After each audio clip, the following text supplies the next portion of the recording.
Yun, good morning. So today is Monday. So nagpunta tayo sa Bulacan to check yung ating mga manok, no? Especially yung ating mga dongtao chickens, no?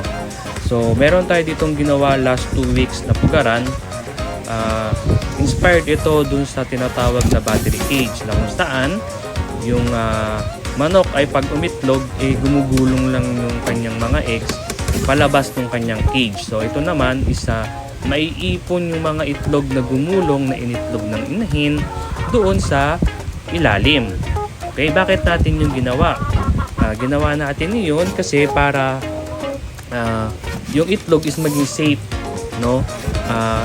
Dahil medyo may kalakihan yung paanong ating mga inahin at isa lang yung pugad na nilagay natin, may tendency na mabasag yung mga itlog pag nagkasabay-sabay na iitlog yung ating mga hens, no? So after collection ng mga eggs, isasalang naman natin ito sa incubator. So nilinis muna natin, pinunasan natin ng basahan na may tubig lang para matanggal yung mga dirt, no? So yung sa gansa, may mga ibang nagmantsa na, may isang itlog doon na puro mantsa na ng yung dahon. So okay lang naman yan as long as malinis natin yung mga dumi.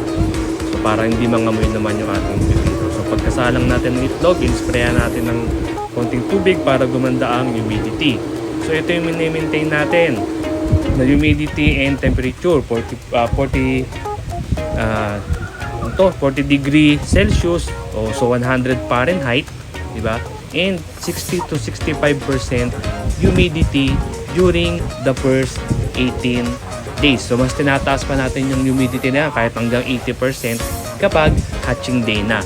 So yun ang pagtungtong ng 20 to 21 days. Sa gansa naman is 27 to 30 days. So yun lang. Maraming salamat.